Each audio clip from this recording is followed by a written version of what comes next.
Tuhan memberkati, amin. Saya percaya Ibu Atri dan keluarga diberkati oleh Tuhan dan kita semua. Dan kita sungguh merasakan hadirat Tuhan, amin. Hadirat Tuhan yang begitu indah di Jumat Agung ini. Kita percaya bahwa saudara datang bersama-sama melalui Zoom karena kasih saudara akan Allah, karena kasih saudara akan senantiasa untuk mendengarkan firman Tuhan. Amin. Ya. Saudara-saudara kekasih, pagi hari ini saya akan membagikan firman Tuhan yang saya beri judul Jumat Agung, Undangan untuk Keselamatan. Undangan untuk Keselamatan. Saya sangat senang menyambut Bapak, Ibu, Saudara semua di sini pada Jumat Agung ini, dan juga termasuk mereka yang mungkin akan melihat dan bergabung pada kebaktian Jumat Agung, baik pada saat ini maupun akan mendengarkannya di kemudian waktu. Saya merasa terhormat menerima Ibu, Bapak, Saudara-saudara di kebaktian yang khusus ini. Amin. Ini adalah sedikit dari apa yang kita nikmati di dalam persekutuan orang-orang percaya pada saat kita memuji, menyembah, dan mendengar firman-Nya serta menikmati hadirat-Nya. Dan sesaat sebelum firman Tuhan dibentangkan, kita juga sudah menerima satu perjamuan kudus di meja Tuhan.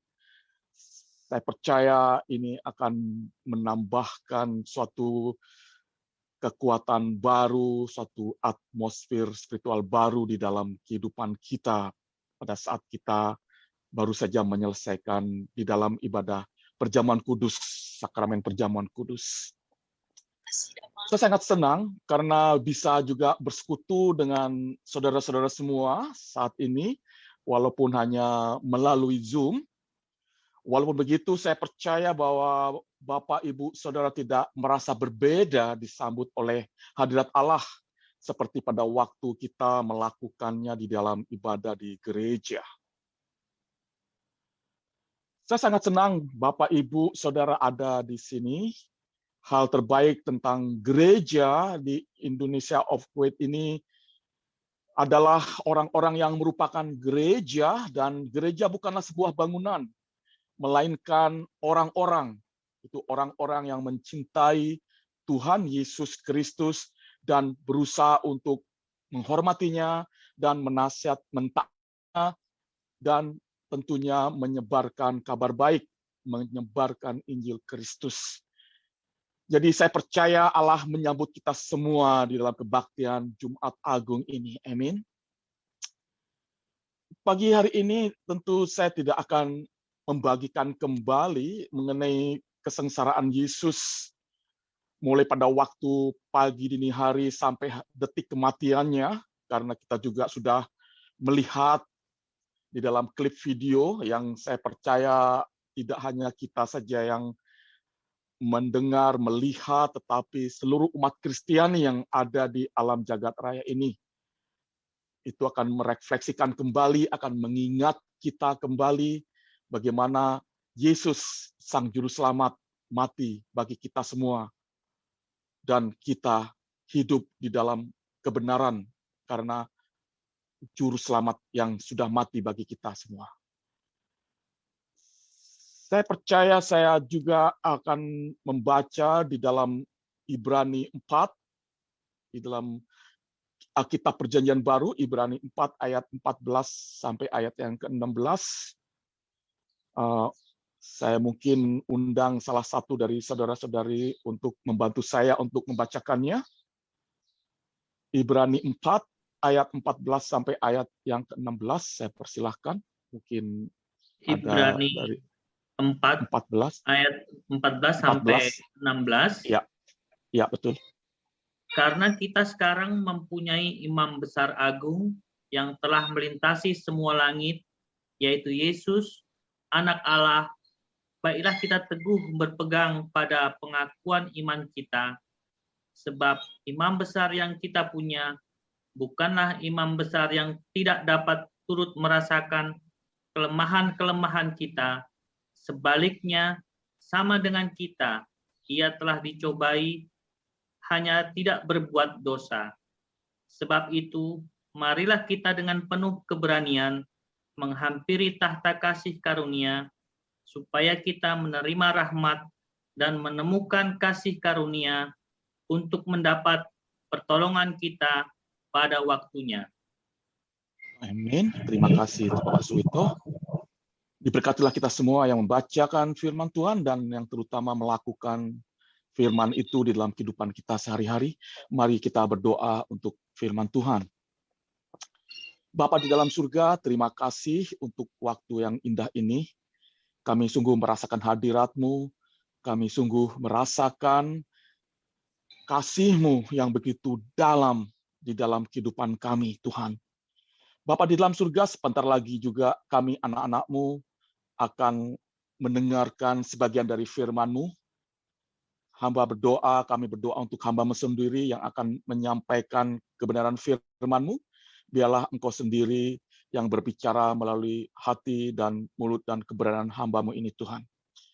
Biarlah juga Engkau urapi setiap saudara-saudara kami yang mendengarkan firman-Mu ini, Tuhan, baik pada saat ini maupun pada saat di kemudian hari. Kami percaya, Tuhan, bahwa firman-Mu adalah firman yang mampu untuk memberikan kami satu kehidupan yang baru.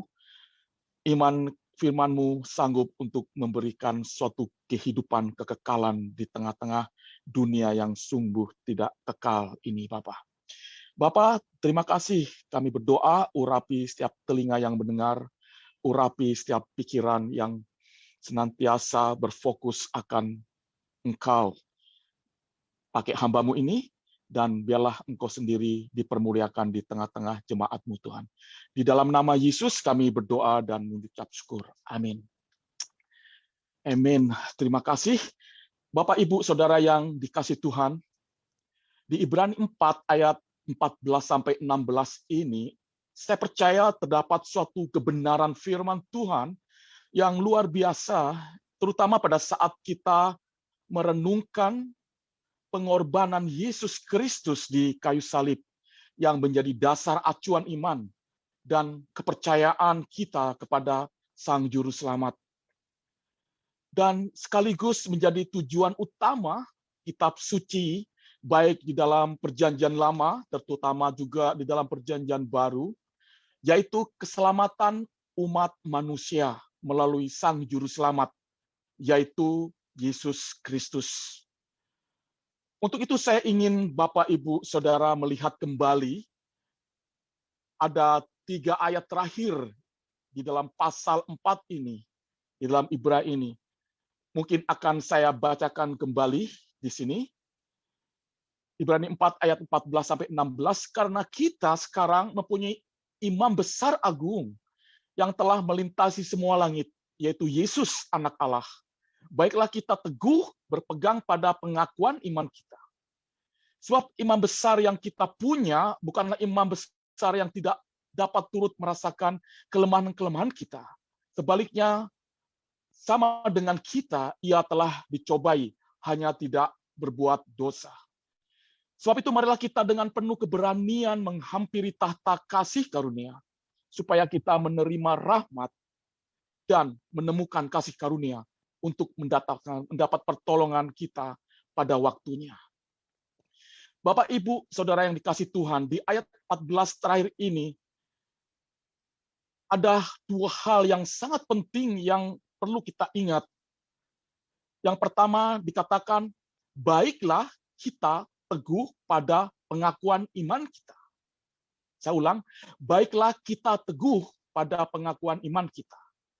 Dan kemudian di awal ayat 16 dikatakan juga, marilah kita dengan penuh keberanian menghampirinya dengan percaya diri. Marilah kita dengan penuh keberanian menghampirinya dengan percaya diri. 2 perintah yang jelas, sungguh ini adalah suatu undangan. Pertama, mari kita pegang teguh pengakuan kita. Kedua, mari kita mendekat dengan rasa penuh percaya diri. Berpegang teguh pada pengakuan, Anda mengasumsikan pernyataan kepercayaan kepada Kristus. Anda telah membuat pengakuan. Kitab suci mengatakan, jika Anda mengaku dengan mulut Anda Yesus sebagai Tuhan dan percaya bahwa Tuhan membangkitkan Dia dari antara orang mati, Anda akan diselamatkan. Jika Anda telah membuat pengakuan, undangannya di sini adalah untuk berpegang teguh pada pengakuan itu, untuk mempertahankan pengakuan itu. Itu merebut masa lalu. Undangan kedua adalah untuk mendekat dengan penuh rasa percaya diri. Nah, apa yang sedang dibicarakan ini, saudara? Ini adalah melihat seseorang yang telah diyakinkan akan kebenaran Injil dan sampai taraf tertentu mengakui integritasnya, validitasnya, dan akurasinya. Mungkin Anda telah menegaskan bahwa itu benar, bahwa Yesus adalah anak Allah yang menjadi manusia, dan dia mati dalam kematian yang menurut Alkitab dia mati, dan bangkit dari antara orang mati. Dan Anda tidak membantahnya, Anda tidak menyangkal itu, Anda telah menegaskan pengakuan itu. Saudara-saudara kekasih, jangan lepaskan, lanjutkan. Mendekatlah dengan penuh rasa percaya diri. Bahasa yang sama digunakan di Ibrani pasal 10, itu identik pada kenyataannya, hanya saja yang terbalik di sini. Dalam Ibrani 10 ayat 22, karena itu marilah kita menghadap Allah dengan hati yang tulus ikhlas, dan keyakinan iman yang teguh, oleh karena hati kita telah dibersihkan dari hati nurani yang jahat, dan tubuh kita telah dibasuh dengan air yang murni.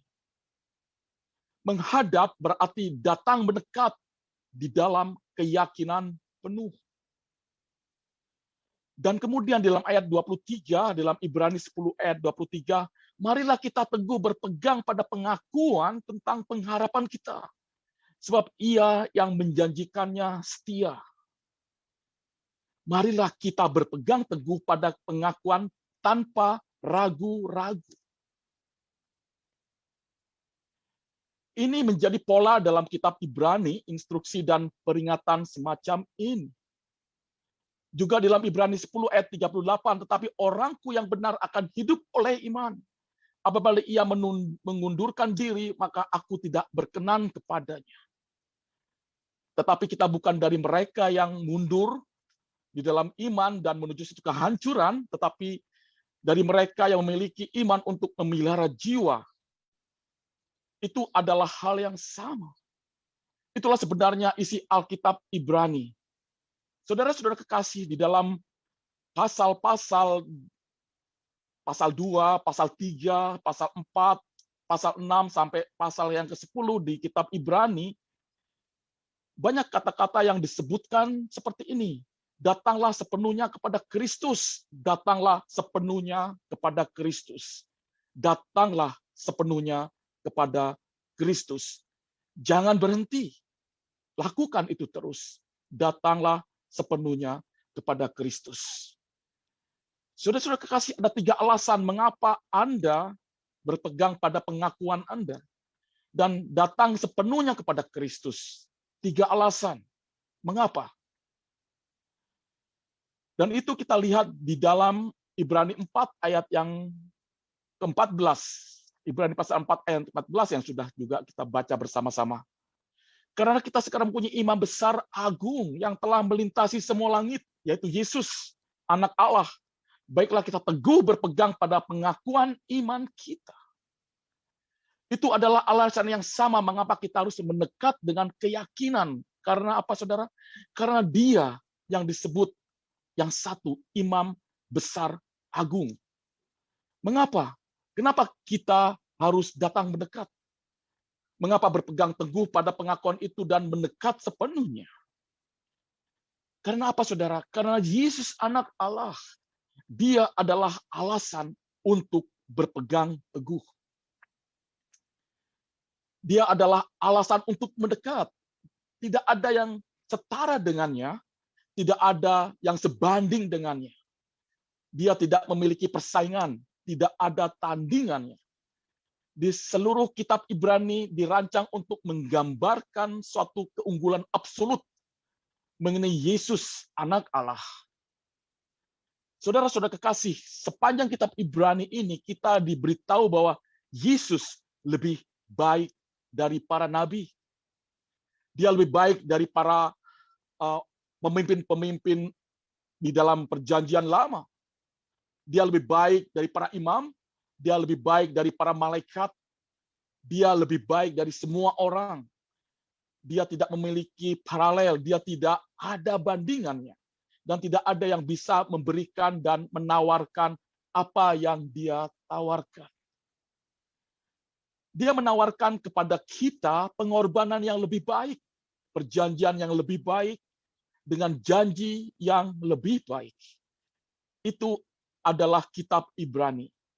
Dia menawarkan kepada kita hubungan dengan Tuhan yang kekal dan menyenangkan. Kekristenan adalah tentang Yesus Kristus.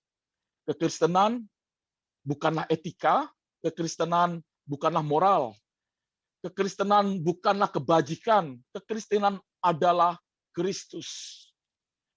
Kita tidak akan pernah berkata kepada seseorang menjadi seorang Kristen karena dinilai etisnya, menjadi seorang Kristen karena nilai moralnya, menjadi seorang Kristen karena kebajikannya, menjadi seorang Kristen karena Anda dapat bergaul dengan beberapa orang baik, menjadi seorang Kristen karena kita dermawan, dan Anda akan menjadi bagian dari sesuatu yang lebih besar dari diri Anda sendiri untuk membuat perbedaan di dunia ini.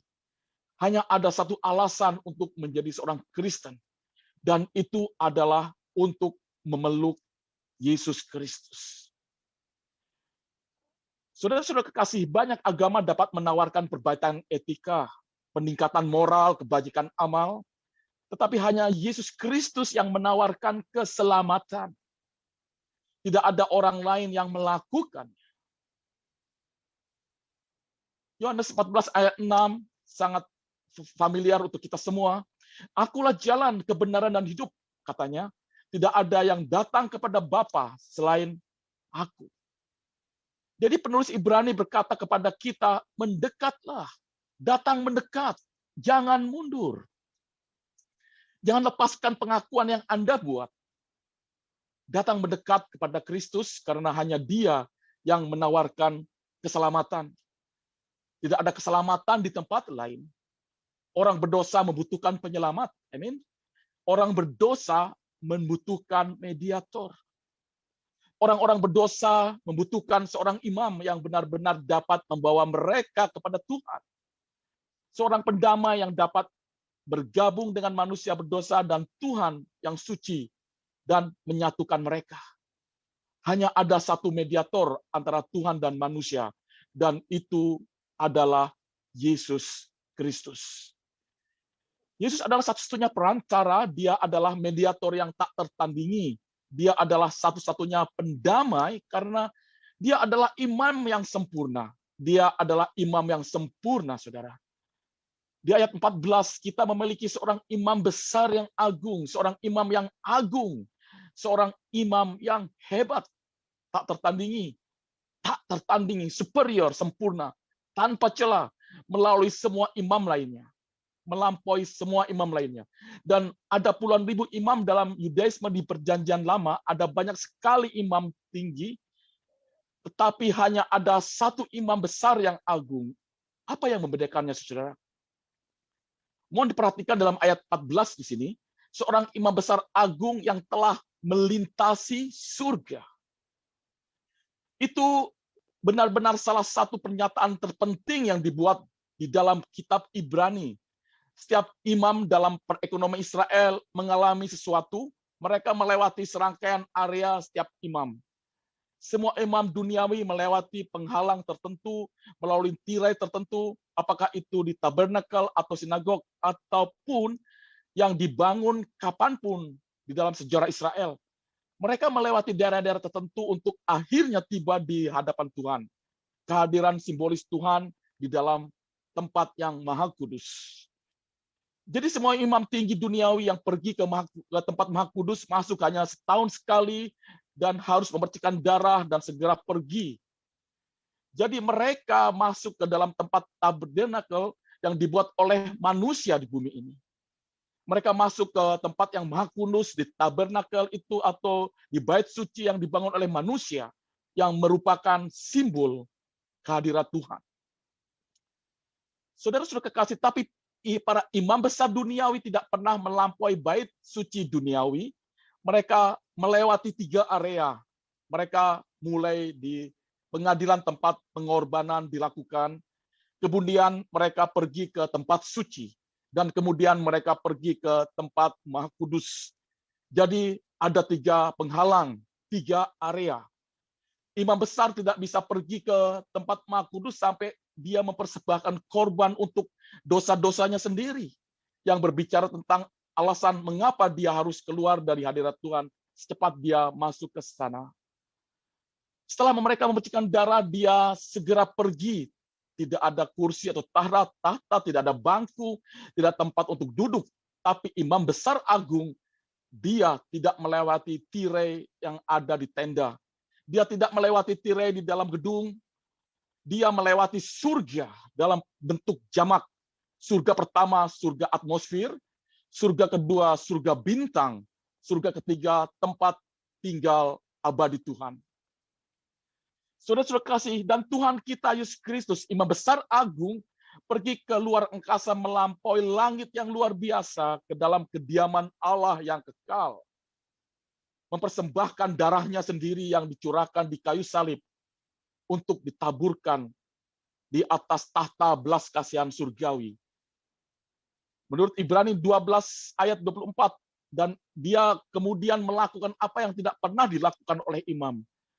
Dia telah duduk dan dia masih di sana. Dia masih ada di hadapan Tuhan. Dia bertahta di hadapan Tuhan semesta alam. Dia mempersembahkan korban sebelum dia masuk, tapi bukan untuk dirinya sendiri, tetapi untuk kita. Dia melakukan apa yang belum pernah dilakukan oleh imam. Dia tidak tinggal di hadirat simbolis Tuhan, tetapi di hadirat Tuhan yang sebenarnya di dalam kemuliaan surga. Kitab Ibrani membuat banyak hal seperti ini.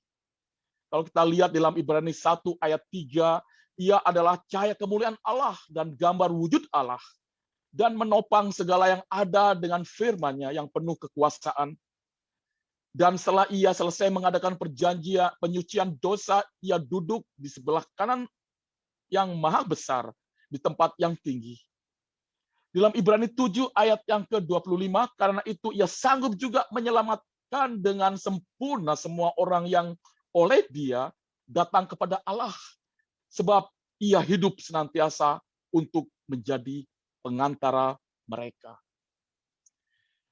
Karena sudah sepantasnya lah kita memiliki seorang imam besar yang kudus, yang tidak bersalah, yang tidak tercemar, terpisah dari orang-orang berdosa, dan yang ditinggikan di atas langit. Saudara-saudara kasih, dalam Ibrani 8 ayat 1, inti segala yang kita bicarakan itu ialah kita mempunyai imam besar yang demikian, yang duduk di sebelah kanan tahta yang maha besar di surga. Dalam Ibrani 9 ayat 12, dan ia telah masuk satu kali untuk selama-lamanya ke dalam tempat yang kudus, bukan dengan membawa darah domba jantan dan darah anak lembu, tetapi dengan membawa darahnya sendiri. Dan dengan itu ia telah mendapat kelepasan yang kekal. Dan kemudian di dalam Ibrani 9 ayat 24, sebab Kristus bukan masuk ke dalam tempat kudus buatan tangan manusia yang hanya merupakan gambaran saja dari yang sebenarnya, tetapi ke dalam surga sendiri untuk menghadap hadirat Allah guna kepentingan kita. Kita lihat juga di dalam Ibrani 9 ayat yang ke-28. Demikian pula Kristus hanya satu kali saja mengorbankan dirinya untuk menanggung dosa banyak orang. Sudah itu ia akan menyelamatkan dirinya sekali lagi tanpa menanggung dosa untuk menganugerahkan keselamatan kepada mereka. Kepada siapa, saudara? Kepada mereka yang menantikan dia. Di dalam Ibrani 10 ayat 12, tetapi ia setelah mempersembahkan hanya satu korban saja karena dosa, ia duduk untuk selama-lamanya di sebelah kanan Allah. Ia telah duduk, ia telah bertahta di sebelah kanan Allah. Di dalam Ibrani 12 ayat 2 di sini, marilah kita melakukannya dengan mata yang tertuju kepada Yesus yang memimpin kita dalam iman dan yang membawa kita, iman kita itu kepada kesempurnaan, yang dengan mengabaikan kehinaan, tekun memikul salib, ganti sukacita yang disediakan bagi dia, yang sekarang duduk di sebelah kanan tahta Allah. Saudara-saudara kasih, kembali kita di dalam Ibrani pasal 4 ini. Jadi Anda sering melihat melalui kitab Ibrani, penekanannya dibuat pada penyelesaian pekerjaannya. Itu sudah selesai. Tidak ada yang perlu melakukannya lagi. Dan dia, Yesus, adalah seorang imam yang diterima sepenuhnya, yang masuk ke surga. Dia melewati surga. Itulah yang dikatakan di ayat yang 14. Dia adalah imam yang sempurna, yang melewati langit, dan yang mengambil darahnya sendiri. Seolah-olah ke dalam maha kudus di surga itu sendiri dan membawa kepuasan bagi Allah dan tinggal di sana untuk selama hidupnya dan bersyafaat untuk kita semua. Saudara-saudara kekasih, mengapa kita harus mempertahankan pengakuan iman kita? Mengapa kita harus mendekat dengan iman yang teguh? Karena hanya ada satu Kristus, hanya ada satu imam yang sempurna. Yang kedua, dia adalah seorang imam yang sempurna karena dia adalah orang yang sempurna. Dia adalah seorang imam yang sempurna karena dia adalah orang yang sempurna. Saudara-saudara yang kekasih di dalam Yesus Kristus, kita juga melihat di dalam ayat yang ke-15-nya di sini, kita tidak memiliki imam besar yang tidak bisa bersimpati dengan kelemahan kita, tetapi dia yang dicobai dalam segala hal seperti kita. Namun sebagai Allah, dia bebas dari dosa. Kedua realitas itu terikat pada satu nama, Yesus, nama manusianya, anak Allah, identitas ilahinya. Saudara-saudara kekasih, jadi darah yang tak terhitung jumlahnya, yang mengalir di seluruh altar selama berabad-abad, darah yang memercik, yang menodai kursi belas kasih dari tahun ke tahun tidak dapat menghapus dosa karena itu adalah darah binatang. Imam besar agung sebagai manusia menumpahkan darahnya sendiri untuk manusia. Dan saat Tuhan menang di tengah murka Tuhan, keluar dengan kemuliaan dari kubur. Penebusan selesai, duduk di tahtanya. Sebagai manusia, dia bisa bersimpati dengan kelemahan kita. Dia mampu mengerti, memahami setiap kelemahan kita. Itulah satu fakta yang sungguh kita harus bersyukur sejenak.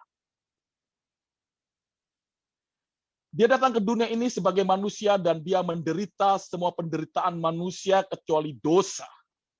Kecuali dosa. Bisakah Anda dicobai tanpa berbuat dosa? Ya, kita bisa melakukan itu. Kita manusia. Anda seharusnya dicobai tanpa buat dosa, bukan? Dan dia harus menjadi seorang manusia yang akan mati menggantikan kita untuk memiliki simpati penuh. Dan dia harus menjadi Tuhan di tengah semua penderitaan itu agar tidak pernah berdosa. Jadi korban yang tidak berdosa, tidak bernoda, tanpa celah juga merupakan imam yang sempurna. Saudara-saudara kekasih, pertahankan kepercayaan dirimu. Mendekatlah. Karena dia adalah imam yang sempurna. Karena dia adalah manusia yang sempurna. Dan akhirnya imam yang sempurna yang merupakan manusia yang sempurna membuat persediaan yang sempurna bagi kita. Yaitu di ayatnya yang ke-16. Mendekatlah dengan percaya diri ke tahta kasih karunia, sehingga kita dapat menerima belas kasihan dan menemukan kasih karunia untuk menolong pada saat dibutuhkan. Jika Anda ingin melakukan studi yang menarik tentang kitab suci, tentang hal-hal kitab suci, kita bisa melihat juga di dalam perjanjian lama. Anda bisa kembali dalam perjanjian lama, di mana tempat-tempat seperti Mazmur 89 mengatakan, di mana dikatakan kebenaran, keadilan, berbicara kepada Tuhan adalah dasar dari tahtamu. Kebenaran dan keadilan adalah dasar dari tahtamu. Anda dapat kembali ke Yeskiel 1, dan Anda akan melihat suatu amukan penghakiman dan amarah yang menyala-nyala, yang diaduk di atas tahta Allah yang akan dilepaskan pada manusia. Kalau kita bisa melihat dalam kitab Wahyu, pergi ke Wahyu pasal 4, dan kita bisa melihat tentang tahta Allah dalam Wahyu 4, sangat mirip dengan Yeskiel 1. Pergi ke tahta putih besar di dalam kitab Wahyu. Anda akan menemukan tahta penghakiman, tahta keadilan, tahta murka. Darah hewan tidak bisa menenangkan murka Allah, tidak bisa memuaskan keadilannya. Darah hewan tidak bisa mengubah tahta penghakiman. Tetapi karena apa yang dilakukan oleh imam sempurna yang merupakan manusia yang sempurna, Anda perhatikan di ayat yang ke-16 bahwa kita mendekat bukan ke tahta keadilan, bukan ke tahta penghakiman, tetapi apa saudara? Kasih karunia. Dia mengubah tahta Allah. Dan kemana kita pergi? Dan apa yang kita terima ketika kita pergi adalah belas kasihan dan kasih karunia untuk membantu pada saat dibutuhkan. Mendekatlah kepada iman yang teguh, berarti tidak ada rasa takut. Tidak ada rasa takut. Bahwa kita tidak perlu khawatir tentang apa yang kita katakan. Katakan apapun. Ini juga merupakan kata yang berarti keterbukaan berbicara, kebebasan berbicara, kebebasan berbicara. Apapun yang kita ingin bicarakan kepada Yesus, kita lakukan itu dengan keberanian penuh, dengan rasa percaya diri bahwa Allah akan dan terus mengerti setiap kebutuhan-kebutuhan yang kita butuhkan di dalam kehidupan ini. Sekarang kita bisa masuk ke dalam tempat yang maha kudus. Kita bisa pergi ke hadirat Tuhan kapan saja kita mau dan mengadakan apapun yang ada di hati kita tanpa ada rasa takut. Kita yang ada di dalam Kristus. Semua yang akan kita temukan di tahta Tuhan adalah kasih karunia Allah. Yang akan kita temukan hanyalah belas kasihan. Karena Yeshua membayar lunas untuk dosa-dosa kita, kesalahan kita, dan pelanggaran kita. Pertahankan pengakuan Anda. Datanglah mendekat kepada Kristus, imam yang sempurna, karena dialah orang yang sempurna, yang membuat persediaan yang sempurna bagi kita. Amin. Mari kita berdoa, saudara.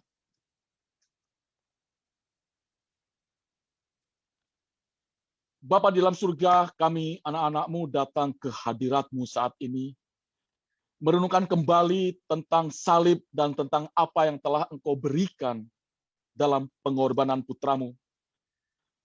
Bapa di dalam surga, pertama-tama kami memeriksa diri kami sendiri untuk melihat apakah kami ada di dalam iman akan percayakan Engkau.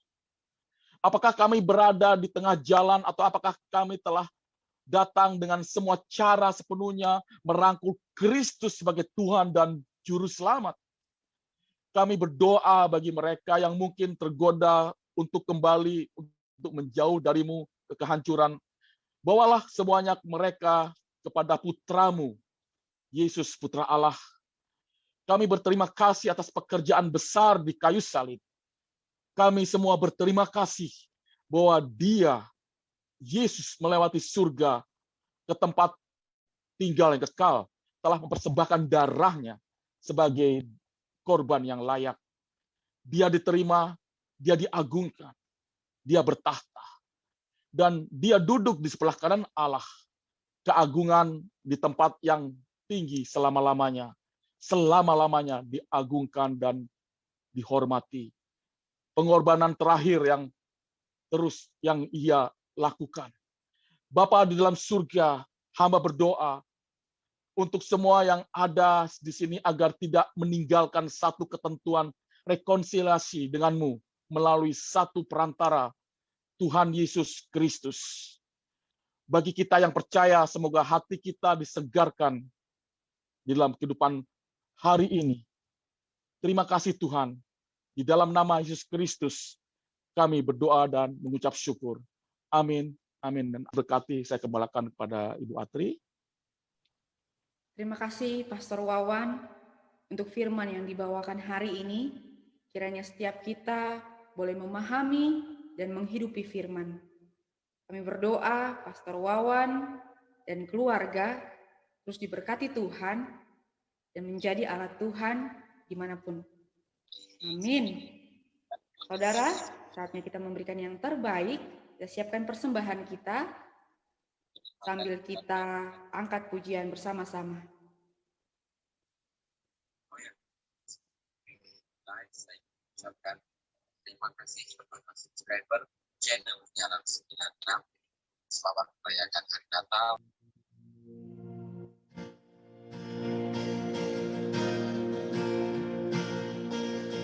Lord, I come, I confess, bowing here, I find my rest.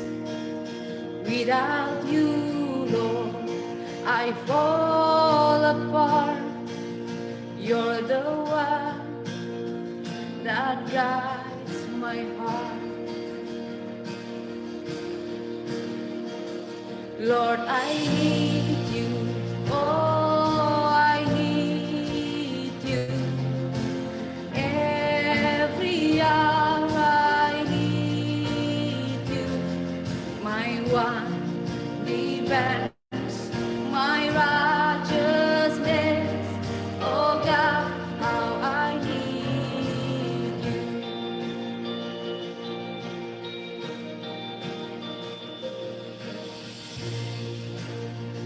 Your grace is more, your grace is found, is where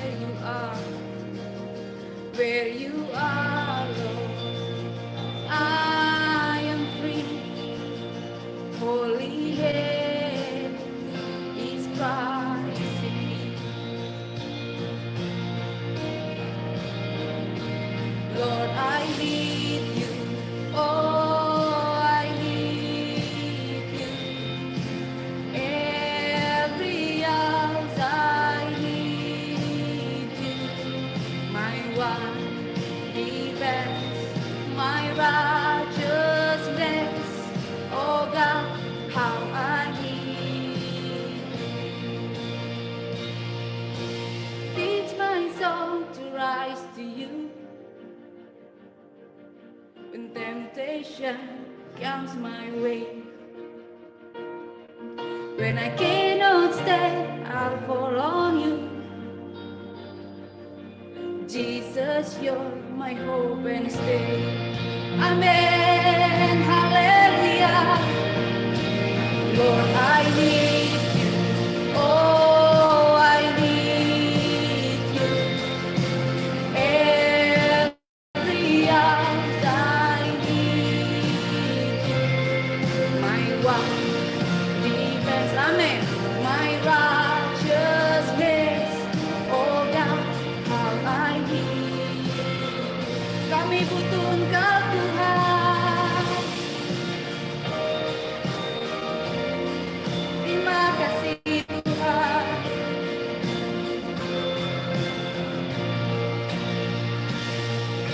My one defense, my righteousness. Oh God, how I need you. Udah makan aja Kak Marlin ini.